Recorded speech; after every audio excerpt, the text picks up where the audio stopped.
YouTube.com/Tim Westwood TV.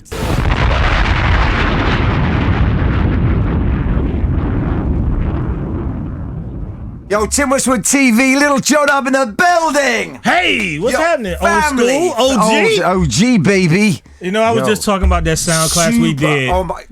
Classic. A classic day in the era. Now, do you know what I really remember about that sound clash? What's that? I came with all my specials and all my dubs. Right. Every record had my name in it.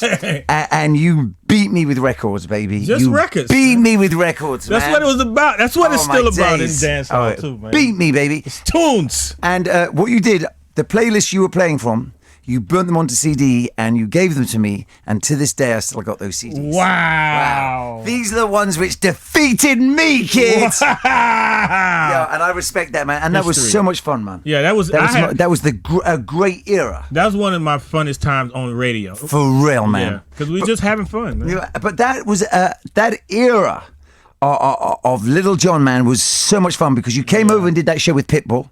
Right, I did. Yeah, you came over and did a show with Pitbull. Wow. It was you and Pitt on stage, and it was at the O2 Academy in Islington.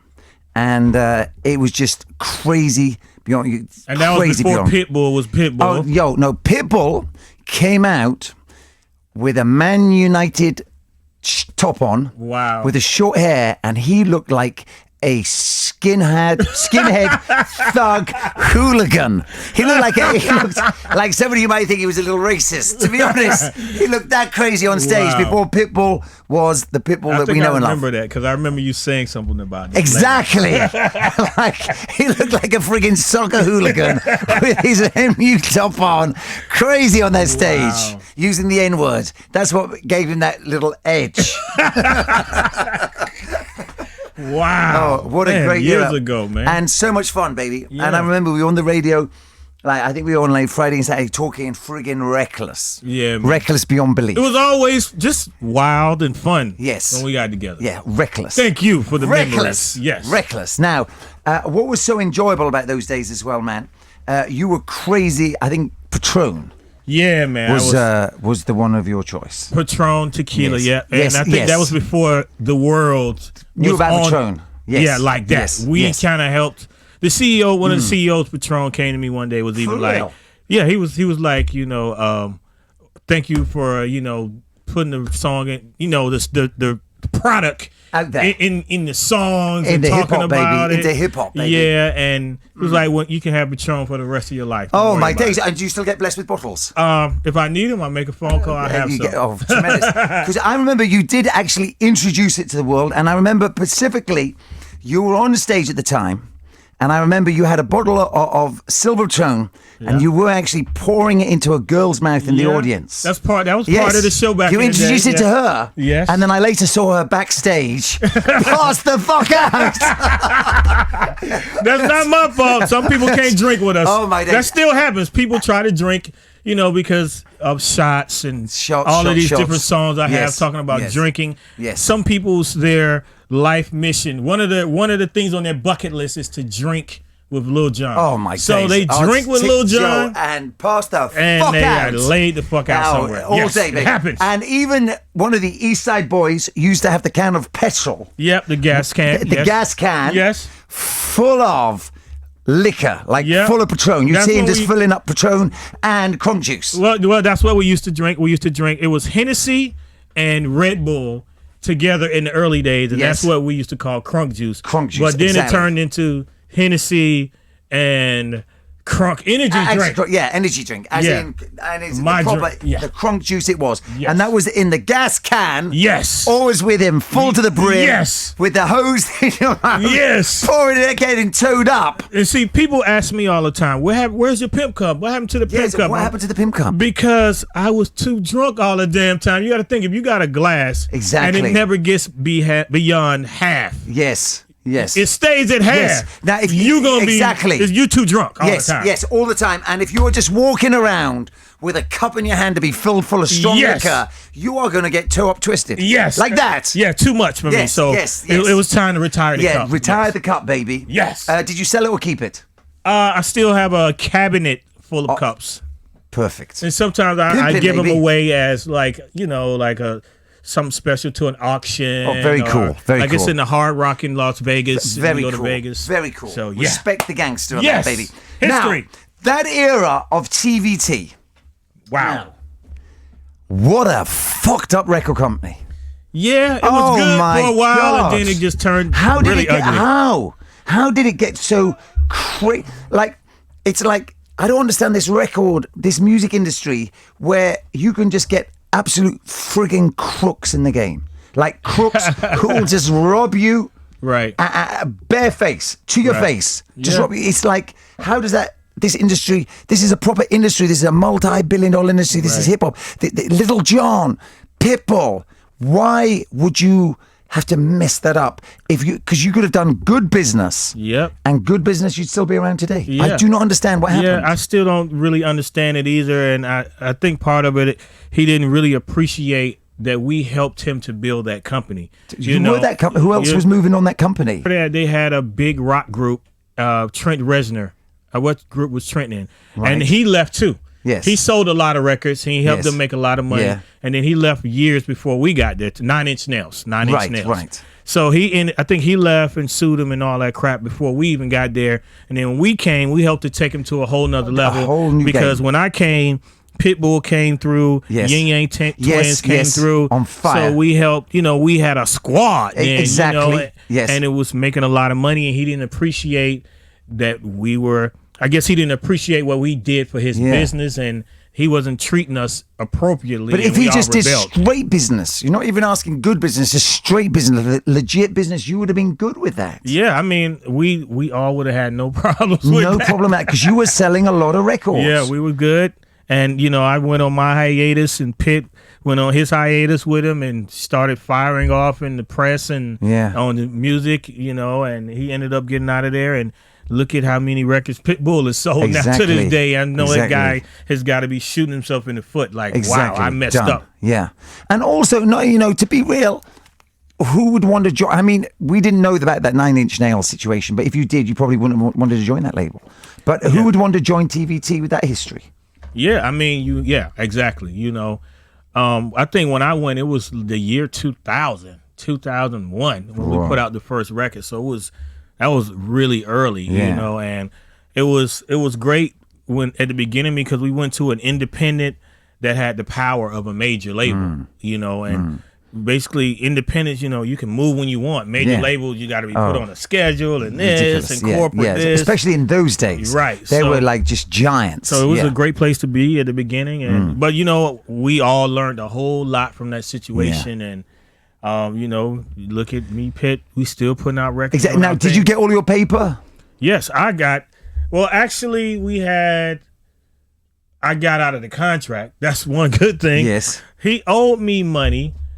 I can't remember everything that happened, but I think he went bankrupt. Yes, I think that's what happened. He went bankrupt, and then I can't remember all of what all of the business happened. But I know he went bankrupt, and that's basically how we all got out. Yo Gotti was over there. Yo Gotti was over there too at the time.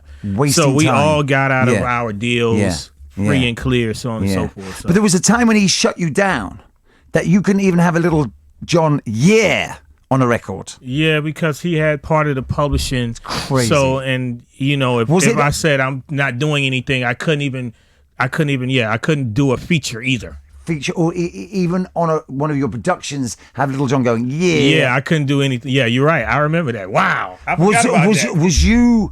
Was that a bad time in your life? From the moment of glory to that horrible situation? I mean, I always look at other entertainers and learn from them. Like I look at people in the 60s that went through the same type of thing with a record company where they sold all their rights. I looked at Dr. Dre. Yeah. I look at Snoop Dogg. Yeah. And those were bad times for them, but they got out of it. Exactly. And they moved on with their life, and they had other success.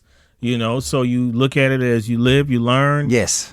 We were blessed that he went bankrupt and we could get out of the deal and move on. And then the new company that bought TVT and they own the masters, we have a great relationship with. Yeah. So it was a better thing, you know. So it was a bad time, but that also pushed me into the nightclubs. back get into the nightclubs, to into where the I am right now. Exactly. DJing, and being in the EDM world, and doing all these other kinds of songs. So if I wouldn't have had that bad time with TVT, I wouldn't have been back in the clubs. Exactly. Like I was. Exactly. And probably the one lesson you learned: never trust a white guy. No, I think. I mean, learn those lessons, fam. John, learn those lessons. You just gotta be on top of your shit. That's the number one thing in business.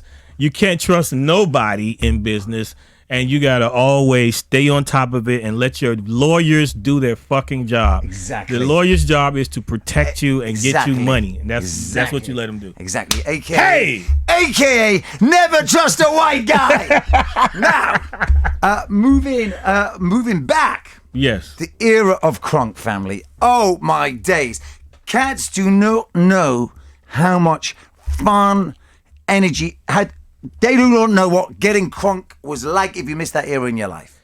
Jeez. Man, yeah. It was a movement. You know what I mean? It was a movement, we definitely family. had a movement, and if you were having a hard time at work, school, your parents, when you went out, you went to the club, you're listening, your girl, whoever, you went out, and if the club was playing a Crunk music set, you would Crunk release. Night, you would release all of that negativity. Exactly. You'd be sweating, you have a great time. Feel good. Feel real Feel good. good. And I think that's why the movement was so big. It was because you felt good by getting that release, getting that high off of turning up and getting wild and having a mosh pit. Yeah, it was the original turn up, baby. Yeah, it was the original turn up. I mean, if you talk to Walker, he said his older brother listened to nothing but Lil Jon. Yes. And, he was influenced by that. Yes. He's told me that before. Yes. So, I mean, a lot of even Mustard, who say his number one producers are Dr. Dre and Lil Jon. Yeah.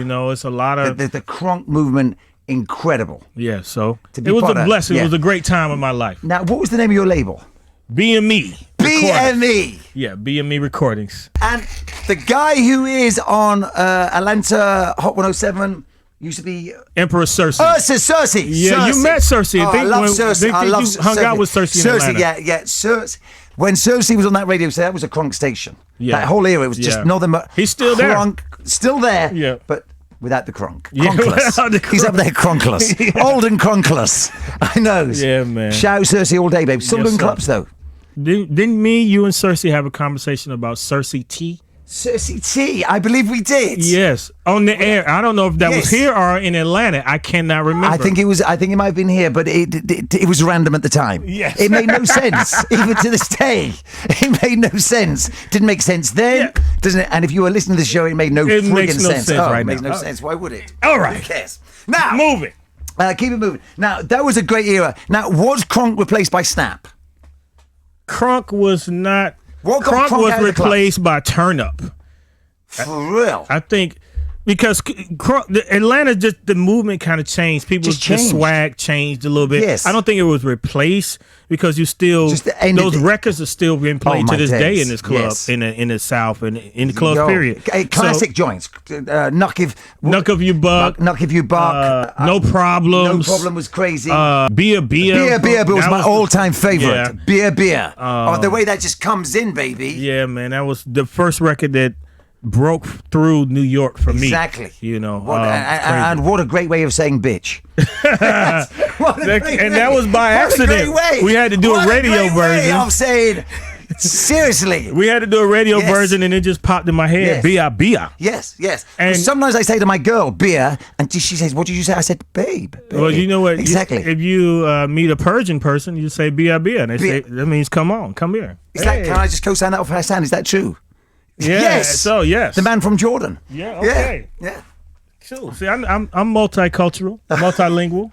Oh, you've hit bilingual. You've hit a few different. All right. Yes, you've hit a few different nationalities in your time. Oh my God. That is what you're trying to say. Wow. Yes. Now, moving on again. Yes. Great. Yeah. Now, you originally started as a DJ in your basement. Yep. And that's really where. Now, what did you work for a label at that stage? Were you not working for a label? I worked for Jermaine after I got out of high school, a couple of years. Maybe I was 21. What was Jermaine Dupri, So Def. So Def, because you used to send me records back in the day. Yeah. I think I sent you bootlegs and all kind of stuff. All sorts of cassette. stuff. Thank you, sir. I appreciate the heat. Cassettes. I appreciate the heat you used to give me. Wow. So you originally started as like a promo guy, So Right. Def, Yep. holding parties in your basement. I remember these Yep. stories from those Yep. early days. Yep. So yeah, in high school, I was famous for throwing the craziest parties, from miles Yes, around, yes, basically. yes. And then after high school, kept throwing parties, I guess. And I was DJing also other house parties, and eventually got into nightclubs in Atlanta. Yeah, it takes and that's a how I met Jermaine Dupri. By being out all the time, I was like the hottest DJ in Atlanta. Exactly. So when I wasn't DJing, I was everywhere. Yes, Anyway. yes. So one day he told me, he was starting a record company. He wanted me to come into his record company. He was like, "Yo, I see that you everywhere. I want to hire you to do promotions and A&R." And I'm like, "What the hell is an A&R?" And he was like, "You find talent." And I was like, "I don't know nothing about that. Don't worry about it. Just come on. Let me find myself. Let me find myself. That was 1993. Yeah. Respect that, baby. So Respect I that. worked there 7 years. I left in 2000, and Yeah. basically when I got my record deal with TVT. Started doing, man. And a great thing about JD, another DJ in the game. Yes, Another and we DJ. still are homies to this day. Exactly. We down with the same crew, Scam Artists, and we cross paths all of the time in Vegas. Yes, and all over the place. Absolutely. Yes, Absolutely.